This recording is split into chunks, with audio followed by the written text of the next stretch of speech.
جیسے کمیونزم میں مذہبی ملاوٹ نہیں ہو سکتی، جیسے سوشلزم اور سیکولرزم کے بارے میں سیکولرسٹ کہتا ہے کہ if you are a good atheist only then you can be a good secular، اسی طرح اسلام میں بھی کسی مقطع بے خیال کی آمیزش نہیں ہو سکتی۔ ایک چھوٹا سا سوال ہے کہ کیا سیونگ سرٹیفکیٹس کی آمدنی کس عمر میں آئے گی، اس کے بارے میں it looks meaningless۔ آپ کے کام، ایک تو آپ کے پیسے ضائع نہیں ہوتے، دوسرے آپ حکومت کی مدد کر رہے ہوتے ہو، تیسرے کو اس کی ورچوئل ایکسپلائٹیشن نظر نہیں آتی۔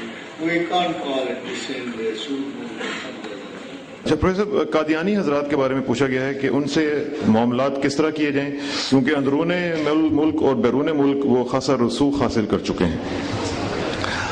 Well, I think you should say hey hi، بس اس سے زیادہ نہیں۔ سلام شاید نہیں آپ بھیج سکتے، ان پہ سلام ہے ہی کوئی نہیں، آپ کیا کرو گے بھائی؟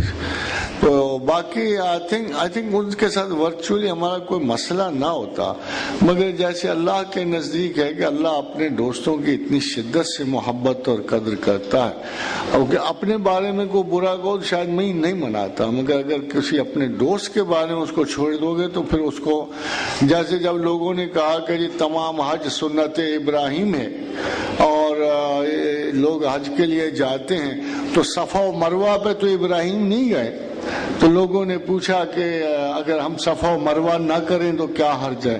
تو فوراً جواب آیا کہ ان الصفا والمروہ من شعائر اللہ، کہ یہ بھی میرا حکم ہے، صفا و مروہ میں بھی میرے شاعر ہیں، اور خبردار یہ جرات مت کرنا کہ تم ان کو، یہ میرے دوست کی ہر چیز میری ہے۔ تو اسی طرح جب سب سے بڑے دوست آئے، سب سے پیارے اور محبت کرنے والے دوست آئے، جب اللہ کے نزدیک سب سے بڑی ہستی انسانی جو اس نے پیدا کی، جس سے انس اور محبت کی اعلیٰ ترین مثال تھی، اگر کوئی شخص بھی محمد رسول اللہ صلی اللہ علیہ وآلہ وسلم کی چادر رسالت پہ ہاتھ رکھے گا تو وہ خدا کے غضب کا ضرور شکار ہوگا۔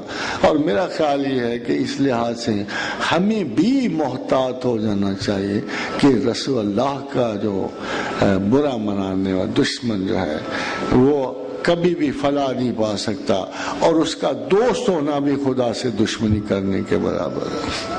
ہاں، آپ اپنے طرز عمل میں جیسے ہندو سے آپ کا ہائی ہو سکتا ہے، شکر کرو انگریزوں نے بہت سارے لفظ بیچ میں نکال دیے، سلام ٹل گیا۔ کیا حروف مقطعات کا علم وہی ہے جو اللہ نے ہر انسان کا پروٹوکول یا مقدر لوح محفوظ میں طے کر دیا ہے؟ اور ساتھ ہی اس کے ایک دوسرا ریلیٹڈ کوسچن پروفیسر یہ ہے کہ آپ ناموں کے حساب سے تسبیح دیتے ہیں، اس میں کیا حکمت ہے؟ مجھے ناموں کا پتہ ہے نا بھائی، یہ اس لیے دیتا ہوں میں آپ کے، تو اس طرح کے تھوڑا بہت جو علم اللہ تعالیٰ نے مجھے عطا کیا، بخشا، اور میرا خیال یہ تھا کہ یہ، اب دیکھو نا، ایک آپ کو بات نہیں سمجھ لگی، میں نے سوچا، میں نے فکر کی جوانی میں نے کہا یار کیا مذاق ہے، اللہ میاں سے لڑا جھگڑا کیا، یہ کیا مذاق ہے، الف لام میم الف لام میم پڑھتے چلو قیامت تک پڑھتے چلو۔ تو میں نے کہا یار وہ جو آپ کہتے ہو علم استعمال کرو، عقل استعمال کرو، غور و فکر کرو، تو میں یہاں خاک غور و فکر کروں؟ ابھی تک تو ایک لفظ بھی نہیں لکھا ہوا کہیں سے ملا ان کا کیا مطلب ہے۔ تو پھر میں نے استدا کی، گڑ گڑایا، رویا، ابر رحمت کو چیلنج کیا کہ تھوڑی بہت ہو جائے بارش ادھر بھی۔ تو بہت منت سماجت کے بعد پروردگار عالم نے کچھ بڑے گہرے تعلیمی شعور کے جائزے سے کچھ کلو بخشے، اور اس کلو سے ہوتے ہوتے ایک باقاعدہ علم کی شاخ مرتب ہوگی، تھی بڑی امپورٹنٹ۔ پتہ لگا کہ اس علم کے سامنے میں وہ انسان بے حجاب اور عوریاں سا ہو جاتا ہے۔ تو مسئلہ یہ ہے کہ اب استاد کی لیول پہ، اب میں اگر آپ سے کہوں دعویٰ کرنے کو کہ چونکہ میرے سوا کوئی اور ہے نہیں اس کی انٹرپریٹیشن والا، معنی الفاظ کی ارینجمنٹس، اس کی ویلیوز میں نے مرتب کرنی ہوتی ہیں، تو اگر تو کوئی وقت آئے اور میں اس کے بارے میں بڑی کتاب لکھوں یا پرکھوں اور جانوں، تو آپ یہ کہہ سکتے ہو کہ حروف مقطعات کو جو اللہ نے شعور بخشا اور جو ان کے رسول کے کرم سے جو مجھے نصیب ہوا، ان کی ویلیوز میں نے ڈرافٹ کی ہیں۔ اگر ایسا نہ ہوا تو میرے بعد پھر غائب ہو جائیں گے obvious. ویسے میرے کچھ دوست ہیں جو اسے ایکسرسائز کریں جیسے سیدنا بلال کو تب قرآن میں عقل والوں کے لیے نشانیاں ہیں. What about people who are not educated اور لیسر ایجوکیٹڈ اور ان میں انٹلیکچوئل ایبلٹیز کم ہیں, ان کا کیا بنے گا؟ میں نے آپ سے کہا کہ ترجمہ کافی ہے. اگر آپ اچھا ترجمہ قرآن کا مل جائے, اور خدا کے لیے اصل میں پارٹیزن لوگوں نے بڑا بیڑا غرق کر دیا, وہابیوں نے علیحدہ کر دیا, بریلویوں نے علیحدہ کر دیا. Always go for a literal translation, جو لفظ کو لفظ میں ڈھالے. آپ کو کوئی ایکسپلینیٹری نہیں چاہیے ہوتی. تو یہ بڑی بدقسمتی کی بات ہے کہ ایک آدمی لکھ رہا ہے, ایک آیت کا ترجمہ لکھ رہا ہے کہ اللہ نے فرمایا کہ میرے نام پہ ذبح ہونے والا جانور ہے, تو لفظی ترجمہ آپ کو سمجھ آ جائے گا کہ اللہ نے کہا کہ میرے نام کے بغیر ذبح ہوا جانور حلال نہیں ہے.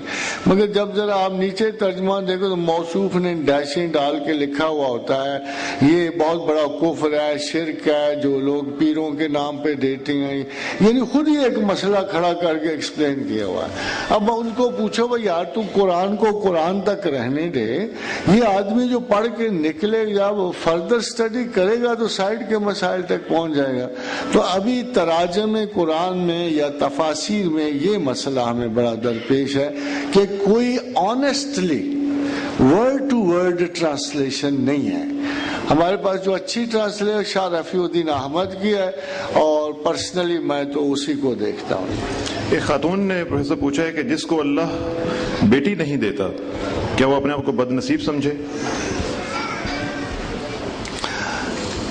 نہیں, میرا خیال ہے اللہ نے پہلے اسے کسی کی بیٹی بنایا تھا, یہ کافی تھا.